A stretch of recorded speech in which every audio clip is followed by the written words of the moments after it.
Halo Abujang, arigato yang udah mengklik video ini dan selamat datang di channel Uzumaki Film. Channelnya Azamlo friendly banget.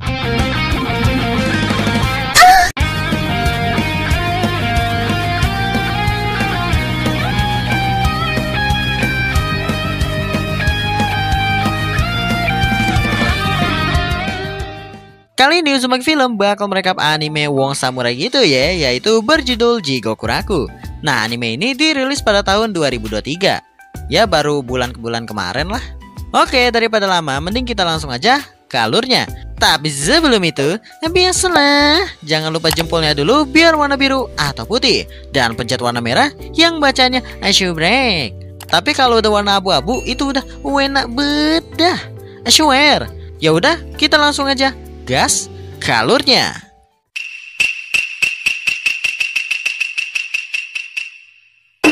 Cerita dimulai dengan seorang laki-laki bernama Gamimaru yang sedang dieksekusi penggal kepalanya di hadapan hakim. Namun tebasan pedang Algojo itu pun tidak bisa memenggal kepala Gamimaru. Gamimaru pun bingung kenapa ia nggak meningsoy, dan lagi juga ia tak punya hasrat hidup dan ia juga nggak berharap untuk hidup lama. Cerita lanjut ke Gamimaru yang sedang diinterogasi oleh seorang cewek bernama Sagiri. Ia menggali informasi tentang kemampuan orang-orang desa tempat Gamimaru berasal, yaitu desa Iwagakure. Setelah itu, Gamimaru dihadapkan hukuman pembakaran untuk dirinya. Namun ia lolos tidak meningsoi terbakar dari hukuman tersebut, yang membuat hakim itu bingung. Sagiri menggali informasi lagi tentang Gamimaru, dan Gamimaru menceritakan tentang orang tuanya yang telah dibunuh sejak ia masih kecil. Tidak adanya mimpi bagi shinobi yang hanya membunuh sesuai perintah. Dan alasan ia tertangkap saat ini karena ia dijebak. Lalu hukuman pun berlanjut. Adalah Ushizaki. Saat kaki Gamimaru diikat ke kedua kaki sapi yang lari berlawanan arah, ia berhasil enggak meningsoy lagi dari hukuman tersebut dengan sedikit perlawanan. Sagiri yang melihat itu pun langsung notice. Katanya udah nggak ada hasrat hidup. Lalu ia bertanya kenapa ingin lari dari desanya, dan Gamimaru sedikit bercerita tentang dirinya. Ia adalah seorang yang berpangkat tinggi di Iwagakure, dan ia pun diakui dan dinikahkan dengan seorang putri oleh kepala desanya. Hal itu membuat diri Gamimaru berubah. Ia sangat bingung dan muak. Di malam harinya, Sagiri sedang berjalan dengan seorang NPC yang menyarankan untuk tidak terlibat dengan Gamimaru. NPC itu memberitahu tentang Gamimaru yang hampa. Ia telah membunuh 20 orang saat tertangkap. NPC itu juga memberitahu tentang ramuan keabadian dipakai shinobi Iwagakure. Di keesokan harinya, Gamimaru dihadapkan hukuman berikutnya. Ia bakal dididihkan dengan minyak yang banyak. Namun ya lolos lagi. Hakimnya pun bingung dong. Sagiri telah mempersiapkan hukuman terakhir untuk Gamimaru. Ia dibawa ke sebuah kuil dan dihadapkan oleh Sagiri yang akan mengeksekusinya. Setelah tahu Sagiri adalah seorang Algojo, Gamimaru sedikit ketakutan dengan apa yang ia bayangkan, dan refleks membuat borgol di tangannya hancur. Saat Sagiri menyerang Gamimaru, ia malah menghindarinya. Sagiri paham bahwa Gamimaru telah membohongi dirinya sendiri. Kenapa ia sampai sekarang masih bertahan hidup? Yaitu Gamimaru mencintai istrinya. Gamimaru langsung ke-trigger dan mengambil pedang milik seorang penjaga dan menyerang Sagiri. Ia tetap kekeh dengan dirinya yang hampa dan semacamnya. Ia hanya ingin hidup dengan tenang dan normal. Lalu Sagiri mengeluarkan gulungan surat pengampunan dari Kosogunan tentang menghilangkan dari semua tuduhan. Dengan syarat ia harus pergi ke pulau misterius di mana ada ramuan kehidupan pemberi keabadian. Sagiri mencari kandidat yang cocok untuk dikirim ke sana. Meski sudah mengirim tim ekspedisi ke pulau itu, namun tak ada yang kembali. Seorang petinggilah yang memiliki ide untuk mengumpulkan para napi untuk dikirim ke pulau itu. Di saat Sagiri dan Gamimaru bicara, hakim itu meminta Sagiri untuk tetap membunuh Gamimaru. Atau tidak, Sagiri juga akan ikut dihukum.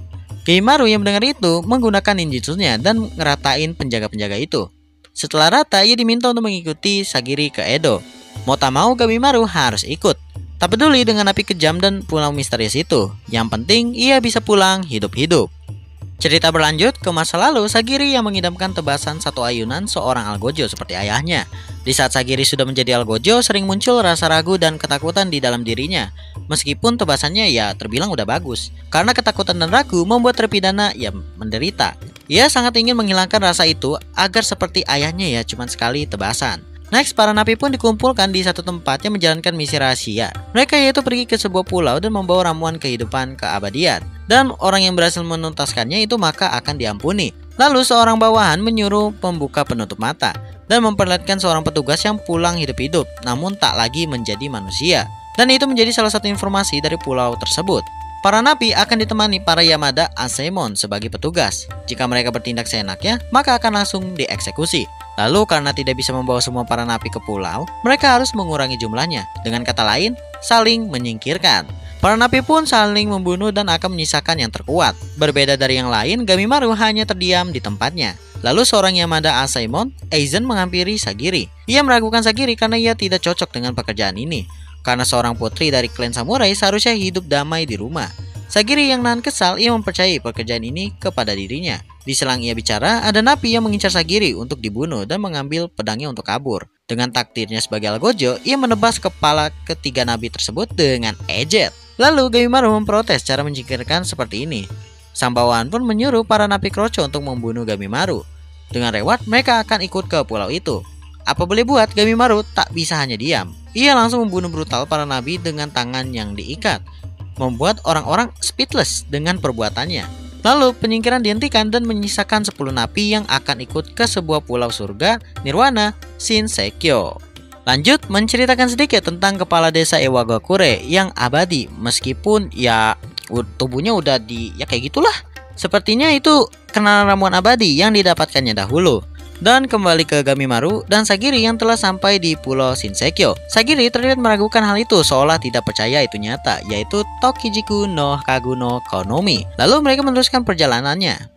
Gamimaru sadar habitat dan tanamannya yang melimpah di sana sangatlah tidak natural. Gamimaru pun melepaskan ikatan tangannya karena itu hal konyol. Dan Sagiri yang sudah memperingatkannya langsung mengeluarkan katananya mengarah ke leher Gamimaru. Sagiri kesal karena ia bertindak seenaknya dan ia bukanlah sekutunya. Gamimaru mengiyakan perkataan karena ia ingin bertemu istrinya kembali. Namun saat Sagiri mengikat tangan Gamimaru, senjata dari salah satu napi menghantam Gamimaru yang membuatnya terpental. Napi itu bernama Keun, seorang maling senjata dan biksu fetis senjata, dan ia ingin menguji semua senjatanya ke Gamimaru. Lalu Asaemon pendamping Keun mempersilahkan mereka saling membunuh. Lagi pula Asaemon cuma pengamat. Mau tak mau Gamimaru harus menghadapinya dengan tangan yang diikat. Keun langsung menghantam dengan senjata-senjatanya ke Gamimaru yang lagi ngikat. Tapi semua senjata itu gak mempan dan malah hancur. Lalu Gamimaru hanya membuat Keun terpental ke atas dengan ujung tombak dan menendangnya menusuk perut Keun. Tapi karena Keun masih hidup, Gamimaru langsung ngesikat Keun dengan senjata-senjatanya. Setelah itu Asaemon Kiso langsung nebas kepala Keun dan hendak balik. Ia memberitahu setelah mereka semua menepi, sudah ada yang mengurangi lawan sebelumnya untuk saling bunuh, berpura-pura kerjasama, dan ada juga yang menganuk setelah menepi.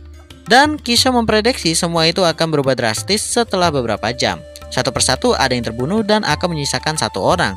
Dan ia juga mengatakan orang-orang dari Iwagakure akan tiba. Sagiri melihat Gamimaru terdiam, lalu tiba-tiba menyerang Sagiri dengan sifat aslinya. Battle tidak terhindarkan. Yang men-trigger Gamimaru adalah soal prioritas, dan jika orang-orang Iwagakure tiba di sini, maka akan berakhir. Dan Sagiri hanya menghalangi Gamimaru, maka ia akan membunuh Sagiri. Di saat mereka bertarung, seharusnya Gamimaru bisa cepat membunuhnya, tapi ia terhalang rasa emosional yang ia miliki. Battle terus berlanjut sampai di saat sudah menyudutkan Sagiri. Dengan rasa ingin membunuh sudah memuncak, tapi ia tiba-tiba ragu merasakan kehadiran istrinya. Dan dengan sedikit ceramah no jutsu dari Sagiri membuat Gamimaru tersadar kembali. Scan berpindah, sedikit menceritakan dari karakter seorang napi bernama Tamiya, seorang naga pedang yang temperamen dan dihukum mati karena ia tidak terima diremehkan. Di pulau itu ia ditemukan oleh Asaemon Fuchi sebagai pengawasnya. Namun saat mereka masuk lebih dalam ke dalam hutan, jalan mereka terhenti dan monster-monster gak jelas bermunculan. Begitupun di tempat Gamimaru dan Sagiri. Gamimaru dan Sagiri menghadapi seekor monster ikan bertasbih. Serangan pertama Gamimaru berhasil merobek wajah monster itu, dan serangan monster itu membuat Gamimaru segan ngelawan karena berhadapan dengan musuh yang tak dikenal. Rencana kabur mereka pun gagal karena para monster lain telah mengepung. Mau tak mau Gamimaru melawan memakai ninjutsunya. Satu persatu monster akhirnya pada mati. Lalu muncul dua Asaemon membantu di saat Gamimaru membantu Sagiri, yaitu Asaemon Senta dan Genji, dan satu napi cewek bernama Yuzuriha. Ia mengajak bekerja sama Gamimaru dalam mencari ramuan itu. Tapi bisa aja di antara mereka saling berkhianat karena hanya akan satu orang yang lolos. Mereka berdua memiliki kelebihan masing-masing, informasi dan kekuatan. Gamimaru pun tak langsung percaya dengan shinobi itu, walaupun ujung-ujungnya ya setuju. Melihat mereka, pandangan Sagiri makin buram sambil memikirkan ia belum berbuat apa-apa sejak tiba di pulau ini. Dan ia tiba-tiba pingsan. Lalu cerita pindah ke flashback sedikit tentang Asaemon Toma yang menyusup ke klan Yamada hanya untuk membebaskan abangnya yang seorang napi bernama Kobe. Dan mereka berdua sedang menghadapi para monster di pulau itu. Sampai akhirnya mereka dikepung dan Kobe menghabisi mereka dengan mudah. Setelah Kobe berpikir akan mudah mendapatkan ramuan itu, akan banyak pesaing yang akan menghalangi dan yang lemah akan musnah. Oke, mungkin segitu dulu untuk alur cerita dari animenya. Bagi kalian yang mau request anime atau film animasi, bisa tulis di kolom komentar seperti biasa. Insya Allah aku bakal turutin. Ya udah deh, sampai di sini dulu. Makasih banget bagi kalian yang udah nonton sampai habis. Jangan lupa like kalau kalian suka. Kalau nggak suka ya dislike aja, nggak apa-apa. Dan subscribe channel ini kalau bisa nyalakan loncengnya biar tahu kalau aku upload video baru. Plus makin semangat bikin kontennya. Sampai jumpa di next video dan sayonara. Abuja.